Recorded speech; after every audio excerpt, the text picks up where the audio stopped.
asking you, Dr. Lindsay, Uh, given what you have been seeing politically and from a civil society approach here in the region, are we doing enough to ensure that we have innovative approaches when it comes to the current food security issues we face in the region, but also the exacerbated ones that are to come? no, we have a long way to go and a lot to work on. To deal with the issue of food security, which is critical and which I think is going to come up in the next COP in Belém in Brazil end of this year. I think food security is going to be a big thing, and I think this is one of the issues SIDS really need to get on top of. We obviously import most of the food we consume, most of which is not good. And this is driving, of course, lifestyle diseases, increases in cancer, diabetes, hypertension, etc., because of the high sugar and salt contents in the foods that we're importing. So as far as food security is concerned, we need to get on top of this. And I think that innovative farming through innovation, science, and technology is one of the critical ways we are going to be able to achieve this. And that's one of the areas we need to put a lot of our focus on. But until we start getting the infrastructure in place to build knowledge economies, this is going to be difficult to do. And I think, the governments and academia and businesses need to come together to see how best we can address this issue. I'm going to bring Sasha in here. Sasha, at COP29 in Baku, climate finance dominated all of the negotiations. Dr. Lindsay says that food security is going to be a major part of the Brazilian Belém COP30. And that COP30 isn't happening in our region. This is basically our COP, Latin America and the Caribbean. What are your thoughts on this year's COP and how critical it is to this people of our region? So thank you, Ryan. And so COP30 is happening in Brazil. It's the first time in a long time that we're having a COP within our time zones. It is a critical COP because this is where the global goal on adaptation framework on how we measure progress on adaptation we're going to adopt there. And one of the key thematic areas under the GGA is food security. So this is actually an opportunity for the region, for developing countries, for SIDS to really demonstrate how we should be measuring progress on adaptation, on how we are achieving or progressing on ensuring food security for our regions. In terms of climate finance, I mean, last year, COP29 was known as the finance COP. This was where we negotiated the new collective quantified goal on climate finance. And while, the negotiations were incredibly tense, the outcome may not have been what we expected. But I think it's important to note in these international negotiations, I think the best piece of advice I've ever gotten from a negotiator has been, we do not get what we want, we get what we negotiate, right? And to note that this year we have the roadmap from Baku to Belém to really redefine and refine what does the NCQG entail and how is it that we will make, what is the roadmap to secure that the $3 trillion US in climate finance.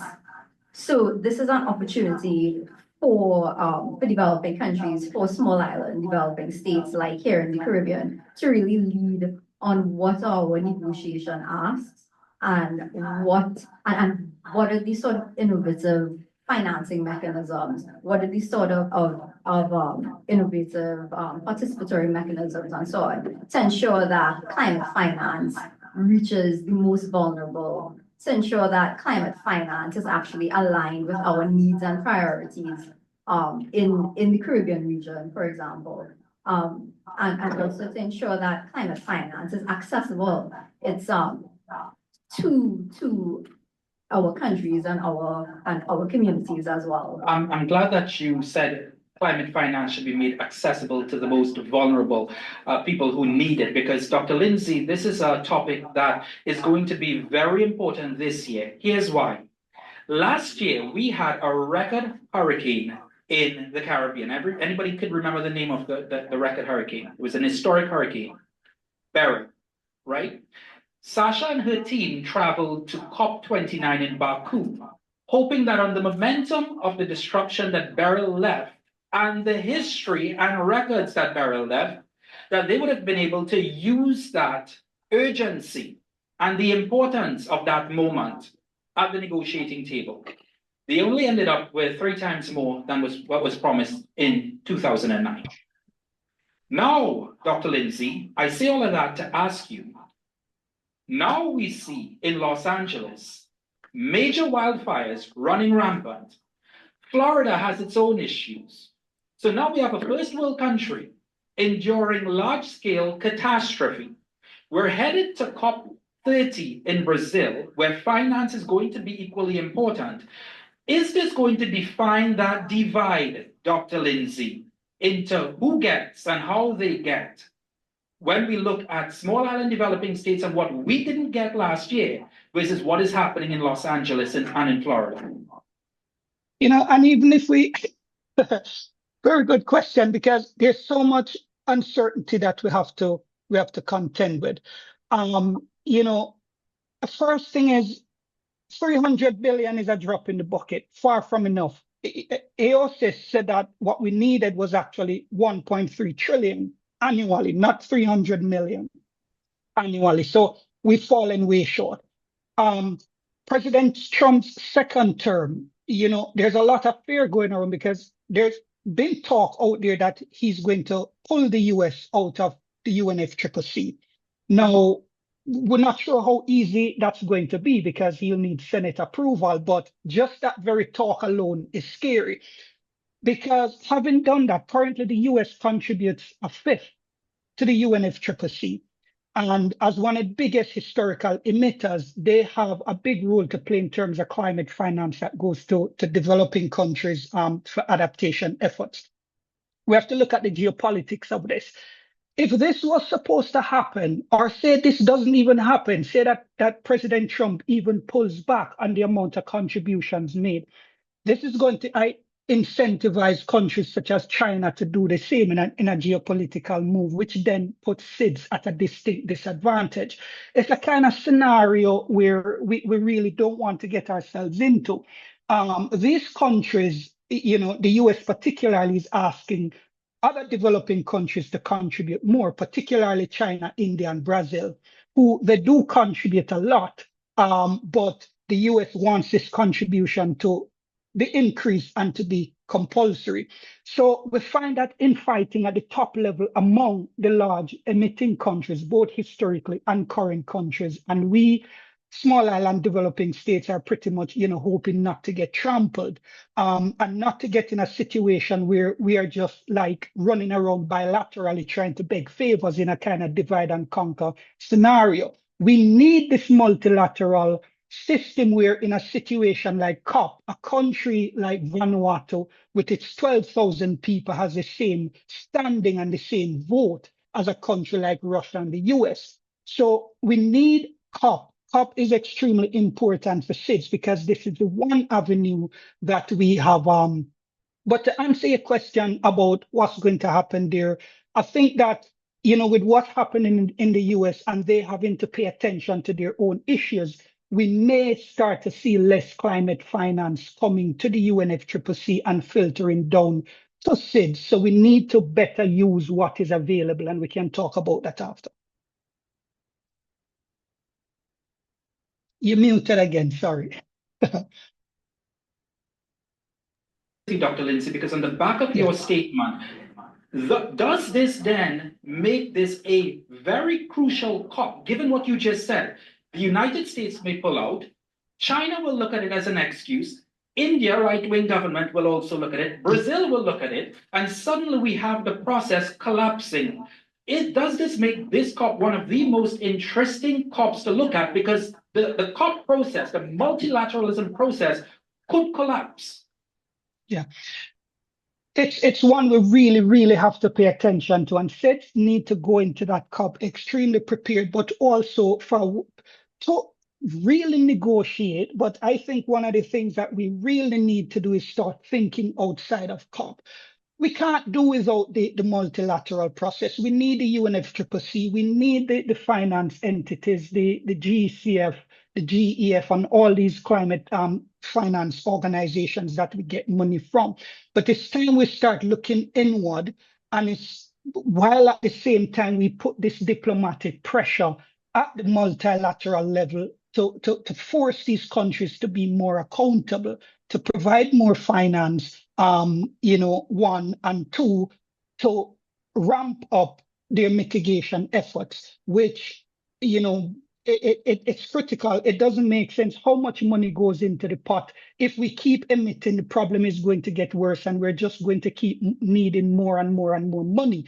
And that's not going to happen. So we need that effort on two fronts. One, we need to go into these negotiations stronger and more unified. And what I think needs to happen is that SIDS need to collaborate and get on board more with other developing countries, particularly LDCs, and to build a tighter political connection with them so that the small amount of money that is available, we don't have to fight over it. Because loss and damage, which came out in COP27, ramped up in COP28 with more commitments from countries like Australia and New Zealand, it's still not a lot of money. SIDS are going to be fighting for that money along with the least developed countries in Africa and Asia. And so we need a more united front where the developing countries are concerned, but still we need to find better ways to look out for our own interests. Thank you, Dr. Lindsay. Sasha, do you want to add anything, particularly given that you have been representing AOSIS on the negotiating table at COP?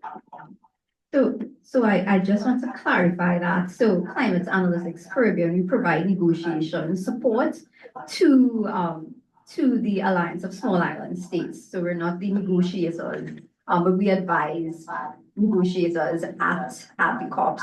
And I think I want to kind of bring it back because maybe people may not understand, they may not know that acronym, what is a COP. So we'll bring it back there and on why the COP is important regardless of the geopolitics and what is happening in terms of how will this affect multilateralism and the climate change policy regime at the international level.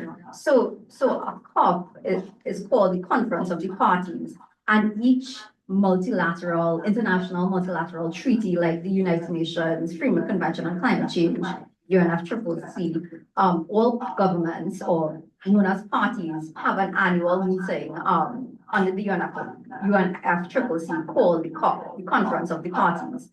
And I think it's important to note that climate change is such a critical and urgent issue worldwide that the UNFCCC is the only multilateral environmental agreement that has annual conferences of the parties. And also, it is the largest annual meeting under the United Nations. It actually has much more participants than the United Nations General Assembly. That happens in September, October every year in New York. So I think you understand, and I think globally, climate change is a critical issue, and it's an issue that's discussed at the political level, at these annual climate change COPs that happen every year in different regions and different countries. And the COPs really offer an opportunity for governments to come together and negotiate what are the actions and policies and ambition required to address and mitigate and reduce adverse impacts of climate change. It also is it's an opportunity to measure progress as well. And then also it's an opportunity for people, organizations and so on, from governments, from civil society, from private sector, from academia, to come together at the COP, exchange knowledge, ideas, best practices, and also advocate for what are the needs of the most vulnerable. And I think it's important to note that I really love this quote from the UNFCCC Executive Secretary, Simon Steele, who is a Grenadian. And he said, every 10th of a degree of global heating matters. Every year matters, every choice matters, every COP matters. And that is why COP, the annual COP, is so important every year, because this is how we progress negotiations on climate change alone. You can't just say this didn't happen and oh, woe is me and so on. You know, the negotiations happen every year. Progress will be made. It might not be at the yardstick we had, but it still will happen. And it's the only forum where every single country, every government has the same importance. It doesn't matter if you have 12,000 people in Vanuatu, 100,000 people in Antigua and Barbuda, or billions as in China, right? Every vote, they have the same voting rights at the COPs, and that's why it's important. It's the only stage where we can make these sorts of high-level political decisions and come to consensus on climate change. So in terms of the geopolitics that is emerging this year, it will be quite interesting. But this is an opportunity for SIDS, for Caribbean SIDS, to really lead and advocate for what are our priorities in terms of what we need for real ambitious climate action to ensure that we can still survive in a warming world. That's a very good point. I do want to switch to knowledge economy very quickly. But before that, Dr. Lindsay, I have to ask you on the back of what Sasha just said. This is a Latin America and the Caribbean COP. It's being held in Brazil, yes, but this is our region. And Sasha makes a good point. It's an LAC COP. It's given by regions, meaning that our region, which is part of the Latin America and the Caribbean region, we are hosting it essentially. Should the Caribbean have a greater influence or a great influence in this Bellem COP, and our Caribbean negotiators and leaders should really be pushing the Brazilian government and the COP presidency, the COP30 presidency, to have a greater voice than we would have perhaps when Eastern Europe hosted it, or Africa hosted it, or Asia hosted it? Oh, definitely. We need to send our champion Mayor Motley down there and have a few meetings with him prior to COP. And fortunately, we have Lula, who is a very progressive leader. And so this is a significant opportunity for Caribbean countries. It's right there. And, we have the opportunity to really take advantage of this prior to it happening and, get our foot in the door before and, state what our interests are. But at the same time, leaning into and working with SIDS in the Pacific, SIDS in the, in the South China Seas. So it's really a collective effort because we really have to go into these negotiations as one unit. But we have the opportunity among SIDS to lead this endeavor, and we definitely should take advantage of it, especially since we have our champion right there in Barbados. So definitely, yes.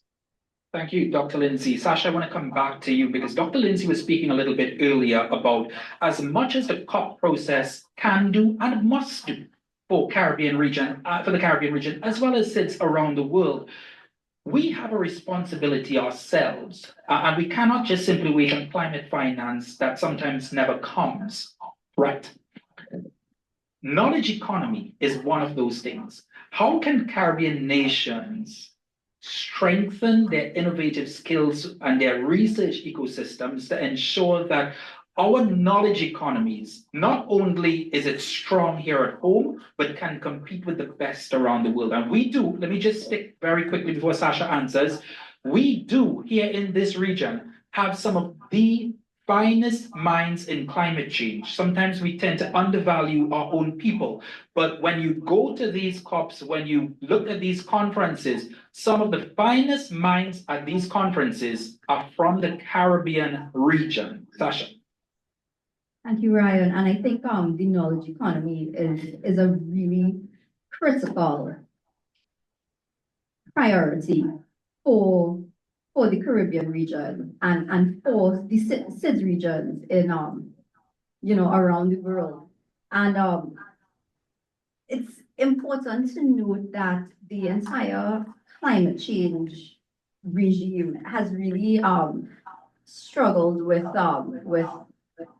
knowledge inequalities, where traditionally what we consider as legitimate knowledge, or where a lot of knowledge is being produced on climate change, has come from the global north institutions and universities and so on. And a lot of our research on the Caribbean was being done by these global north institutions. Even though we have been developing research, we've been conducting research right here in the Caribbean, in our universities, our institutions, and that also we have, indigenous, traditional, and local knowledge as well. If it's from our farmers, from our indigenous communities, from our fishers, and our civil society organizations as well. The issue is that the current criteria for what is considered as legitimate knowledge was more aligned, or has been more aligned, to global north requirements.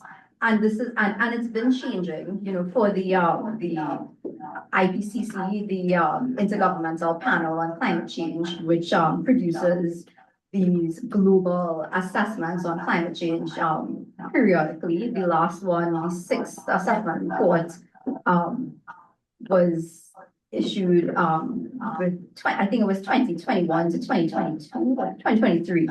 And then right now we're negotiating what will be the outline for the seventh assessment report of the IPCC. And over the years, what has been considered as knowledge and studies to be included has changed. But it's a real opportunity for the Caribbean to really push how we produce knowledge, how we share knowledge, and what we consider as legitimate knowledge that could go into these sorts of international assessments and synthesis reports on climate change.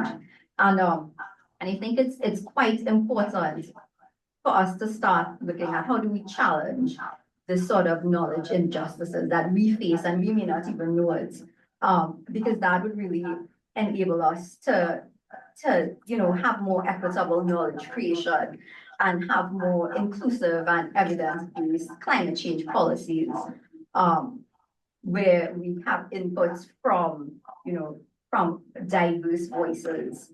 If it's from vulnerable communities, if it's from indigenous groups, if it's from youth and gender and so on, and gender-related groups. I think that's quite important. What we consider as important in terms of how we value and create knowledge, and we have to define that for ourselves. That's really important, what you say, Sasha. Given our experiences, given that we are living it day to day. Dr. Lindsay, what I would say though, and I would ask you, as much as we would love to do, and all of the expertise that we have, research economy requires just that. It requires money.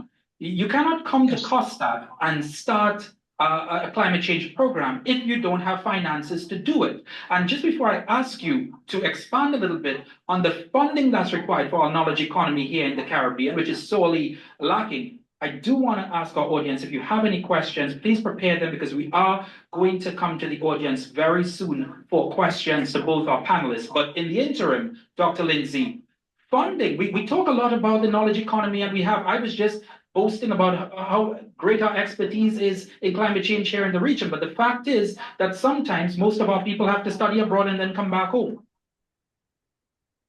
Yes, I think you're right in terms of, we have great minds with great ideas. I had the privilege working with the IDB, and we had these calls for projects and proposals, saying to people, well, we're going to fund grant projects. We're going to provide grants for some projects that are really good ideas. And when you really read through some of these proposals, you see the kind of things that people are working on. People are trying to figure out, okay, how do we, build a kind of circular scenario where you use, when you got the fish, for example, you turn it into manure, and so you have organic fertilizers that can really improve the productivity of, it can improve soil and increase the productivity of fruits and foods that we grow.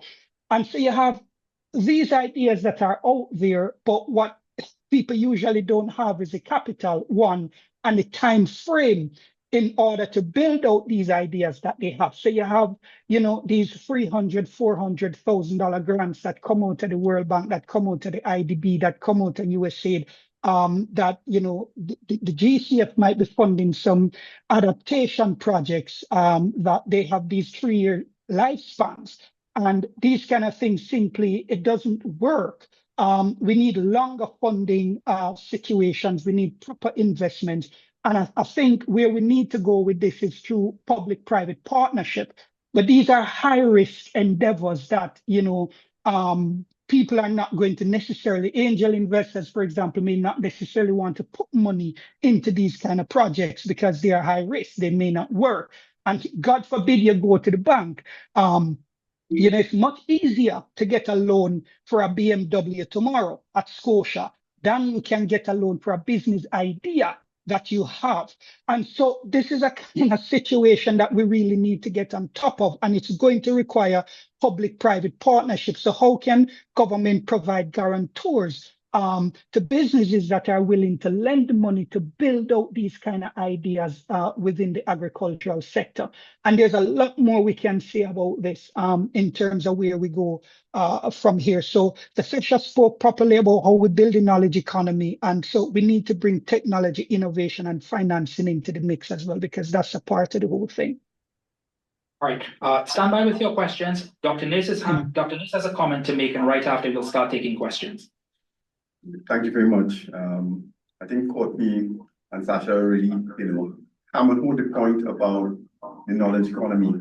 I just want to re-emphasize it, which is that action requires knowledge. So we talk a lot about climate action, but climate research is a critical first step towards climate action. And in many respects, I think Sasha really hit the nail on the head, which is that the bulk of the research that is being done is being led by institutions in the North, and also one could argue in China and in Asia.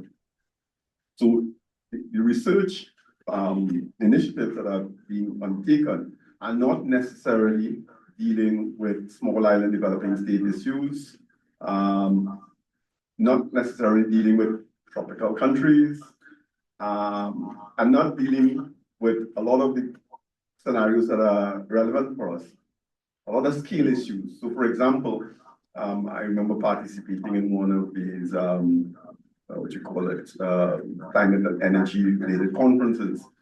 And one of the speakers made the point that it's so much easier to manage and facilitate $100 million, $200 million project than to facilitate $20 million projects, because it requires the same transaction cost. So it's far more efficient to do it at the $100 million level. What that says, though, is that we need to move away from an individual country approach towards a more regional approach, particularly related to climate financing. This, we know in our context, requires us to step outside of our comfortable status quo, where we like to fragment the region.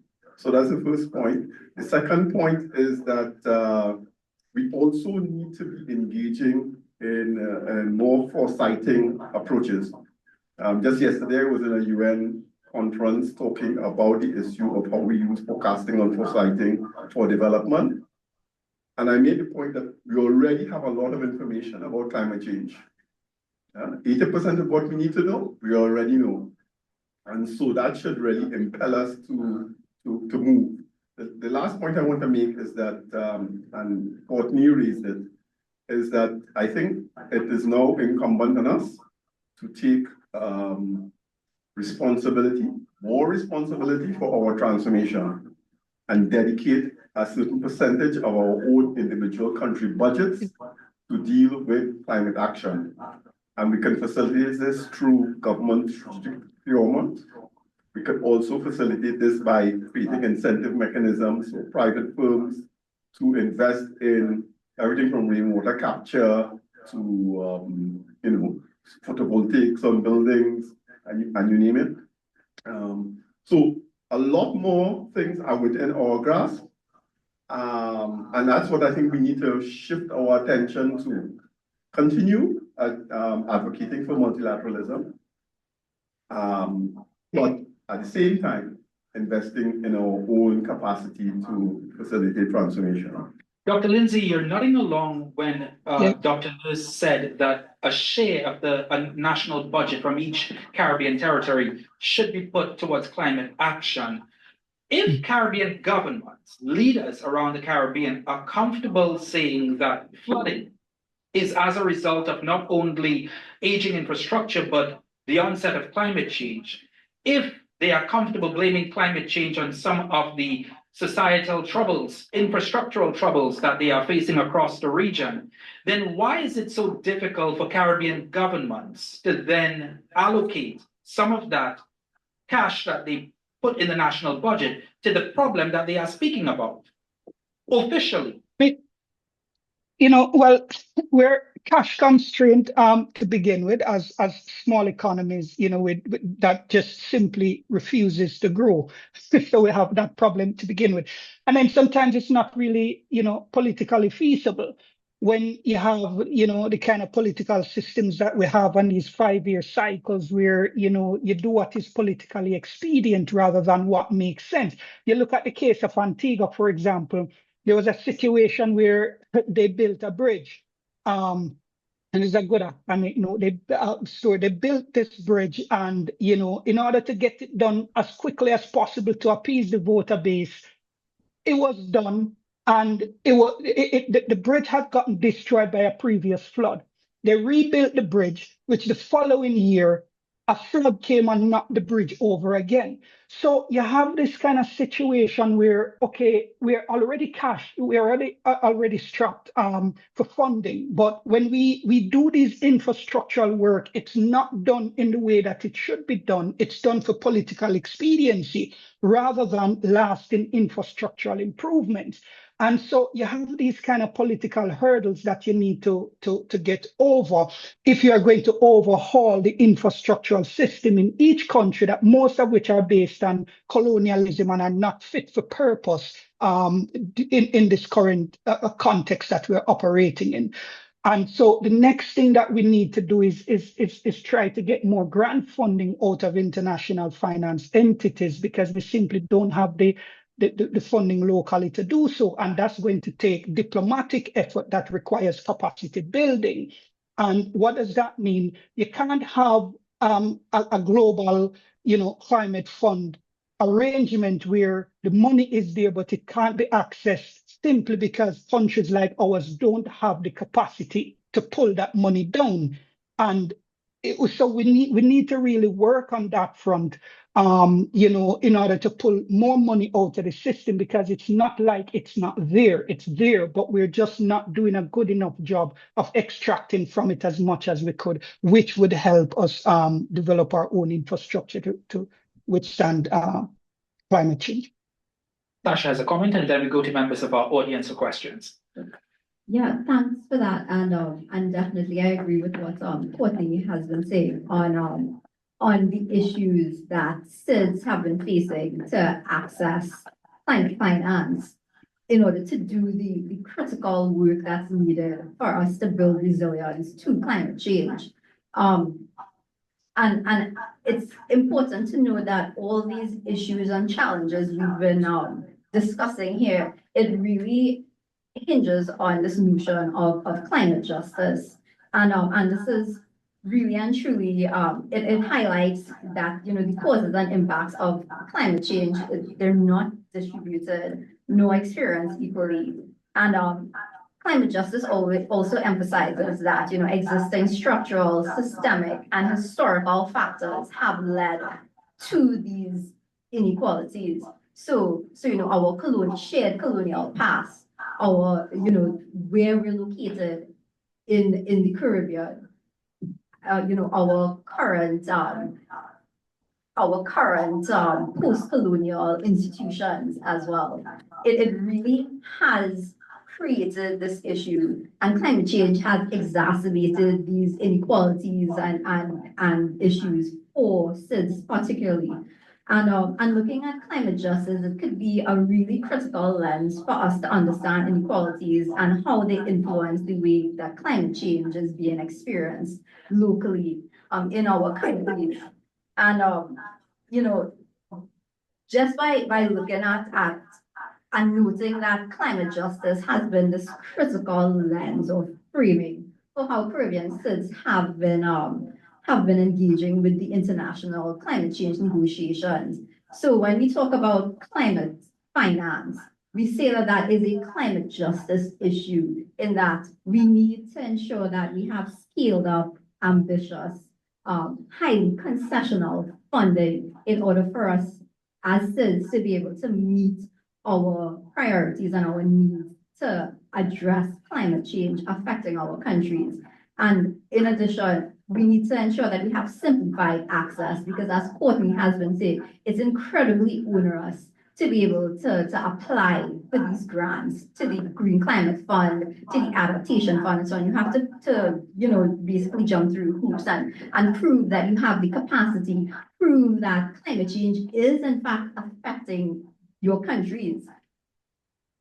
And then the time frame from project proposal, well, I would say project proposal to actually receiving the grant is about 2 to 3 years. Within that 2 to 3 years, you might have another hurricane, massive flooding, infrastructure being damaged, and then that project that you conceptualized and did all this work on is no longer valid, because it has to be, as Courtney said, fit for purpose, and it has to be immediate. It has to be the funding has to be done in a timely manner to meet the scale and urgency of the problem for SIDS. So that's why looking at climate change and climate finance from a climate justice issue really helps put that issue into perspective for SIDS.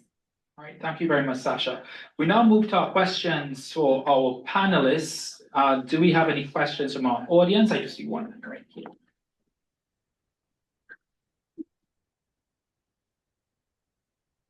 James? State your name and portfolio, she said.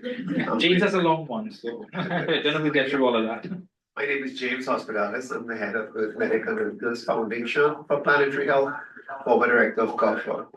And I wonder if the panel would comment on a provocative statement that COP is no longer fit for purpose and it needs major overhaul.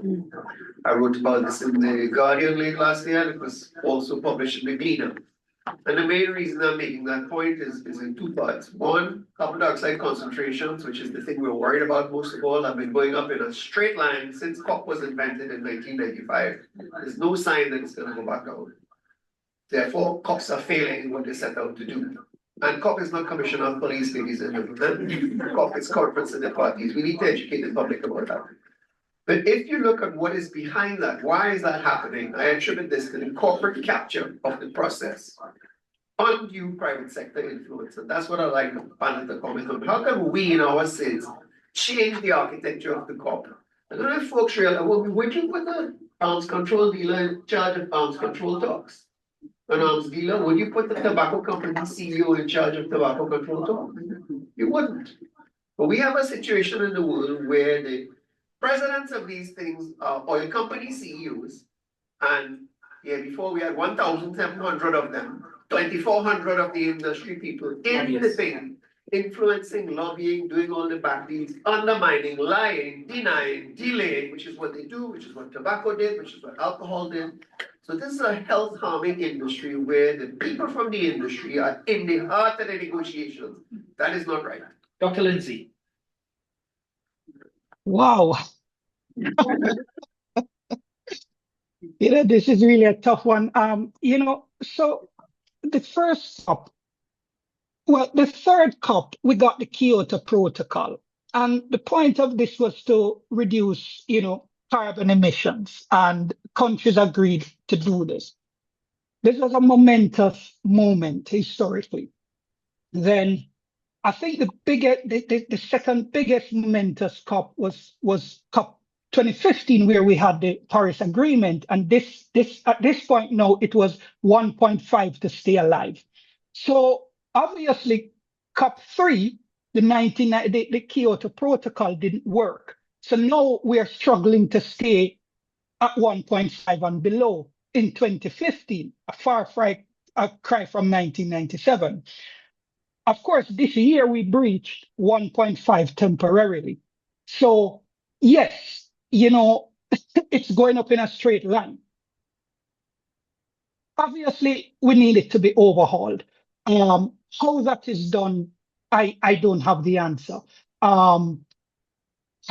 I don't know if anybody does. At the end of the day, with COP, countries send delegates.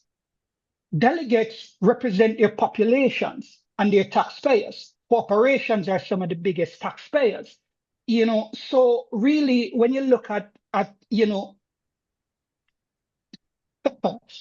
yeah, this one really has me stumped. I really don't know what the answer is. I do agree that there needs to be an overhaul. How it needs to be overhauled, I don't have the answer. What I would focus on is how SIDS can try their best to, advocate at the global level for this overhaul that is needed.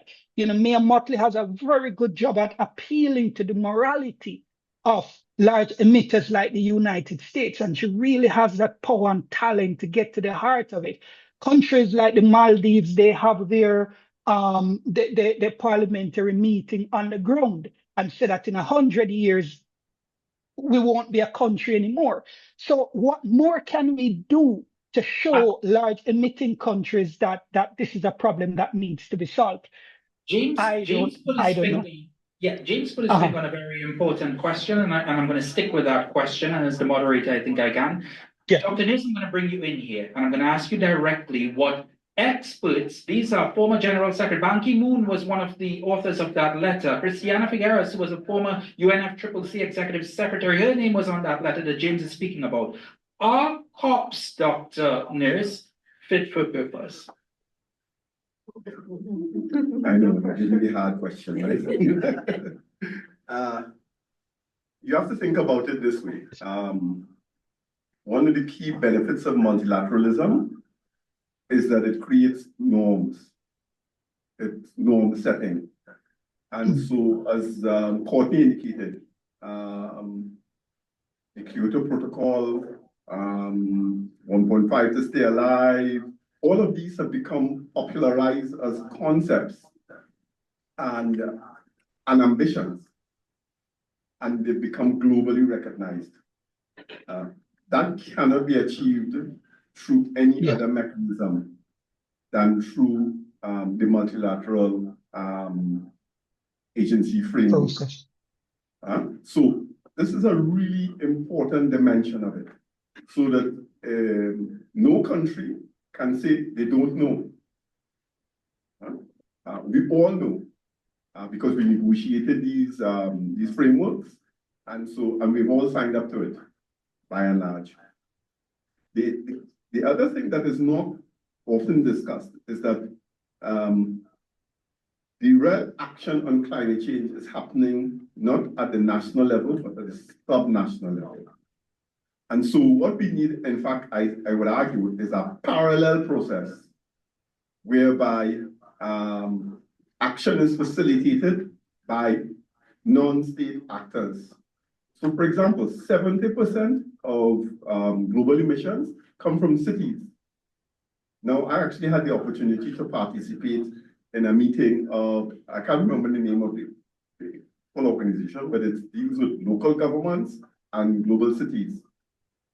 And they are very clear that the life of their citizenry in those cities are being harmed by climate change, by pollution, by environmental depopulation, by poverty and inequality among certain groups and so on. And so at that level, action is actually happening.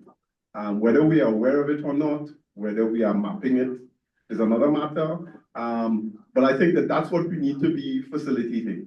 I don't think that continually critiquing the governments by itself going to be But Dr. Nurse, I'm sorry to cut you in, and I have a couple questions that I need to take quickly at the back, but one might argue, civil society groups might argue to you that, okay, sure, we are willing to do the work, and we have been, as you are saying. However, it is the responsibility of the governments to have the enabling environment. And the fact is that many governments around the region have not created the enabling environment for both the civil society groups as well as the private sector. Again, you asked me the big question, right? Yeah. The answer, of course, you're quite correct. But by strengthening the capacity of the non-state actors, it creates an environment where they're able to generate some leverage over these issues. And so institutions like our own, like college, like other tertiary institutions, we play a critical role in this civil society agenda by doing the research, by training people and creating that momentum for change. There's no simple answer to this, because in many respects, this is all novel. We've never had to deal with a global existential crisis in the way that climate change now presents itself. And so we're learning it as we go along. What is probably going to happen is that the major crises are going to force a response. And so preparedness becomes a really critical element of this process. You have to have the cadre of people and institutions that are ready to jump when we are required to move. So I know that doesn't comfort you, but but it's a challenging question and an issue. Sasha wants to make a point. 30 seconds, Sasha. So I just want to agree with Dr. Nose, because he did raise the importance of civil society and the role and voice of civil society for advocating for what needs to be done. And we talk about, are the COPs fit for purpose? Right now, they may not be, but this is a multilateral political process of the COPs. And in terms of subnational, local level, civil society, we have that opportunity to really advocate for what are our needs and priorities in the region, and in terms of global climate action as well. And I think that is where the opportunity for innovation lies.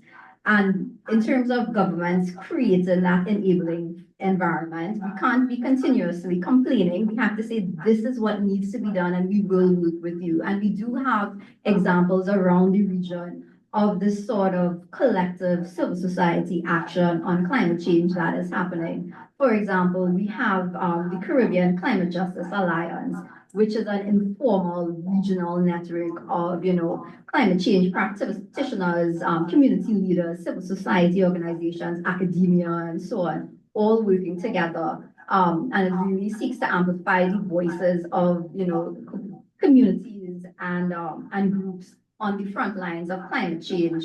And they really advocate for climate justice and local resilience. And in Caribbean SIDS, they've also launched a Caribbean Climate Justice and Resilience Agenda at COP28 in Dubai in 2023. And it highlights the priorities and the needs and the action. So I think that is one organization, and I think any organization or interested person can join and be part of that, of the Caribbean Climate Justice Alliance, because we all need voices and we all need to do our parts. Also in terms of knowledge economy, and how do we ensure that research on climate change in the region is getting, is being developed and disseminated. I was a former director of the Journal of Caribbean Environmental Sciences and Renewable Energy, CSER. And that's an open source regional journal. And it's peer reviewed. It really focuses on really having a space for Caribbean-led research from institutions, from researchers, to have that platform. And it also enables how do we document and share local and indigenous knowledge as well. So those are just some examples of work and actions that's happening already that we could utilize and innovate on in terms of how do we ensure that our voices get heard, and how do we ensure that we could change or improve on what happens at the global level at the COPs. All right, just before we close, I do want to get Faith in very quickly. Good afternoon, Faith from TTT. So I know we've been speaking about things that have to be done for COP30, but have there been any significant outcomes from COP29 that have impacted the Caribbean region so far? Sasha. So in terms of major impacts from the outcomes of COP29, so we do have the new collective quantified goal on climate finance, which was agreed last year. It's 300 million, which is a far cry from the 1.3 trillion that SIDS and AOSIS were advocating for. Within these next 12 months, we have now parties and so on have to negotiate and define a roadmap to 1.3 trillion, which they'll have to adopt at Belém. And this is an opportunity for Caribbean countries, for civil society, for academia to really, provide what are our needs, what are our opportunities, what are the actions we need to take to get to that 1.3 trillion. How do we include private sector, if at all, into ensuring that we have 1.3 trillion for climate finance by, I think when is it, 2035? So this is actually the year that we could actually lead on that discussion, because you see now with what's going on in the world in terms of geopolitics, there is a whole for leadership, and we have that opportunity right here to lead and demonstrate this is what we need. And then also in terms of the adaptation agenda, we have the global goal on adaptation, developing the indicator framework for how do we measure progress on adaptation. And this is where we could also lead on what are priorities for the Caribbean, how should we measure progress on adaptation as well, and what are some indicators. And then also in terms of loss and damage, and this year, we expect that the fund for responding to loss and damage will be fully operationalized. So looking at, criteria for access and eligibility, looking at the application forms and so on for how can people access the funds. And to note that the fourth board meeting of this fund is happening in Barbados in early April. So that will be another big event on loss and damage that's happening. So I think it's a event that the region should take note of, because loss and damage affects us all, and how the loss and damage finance that's in that fund will be operationalized is critical to us. So I think these are some of the key issues coming out from COP and in the lead up to the next COP.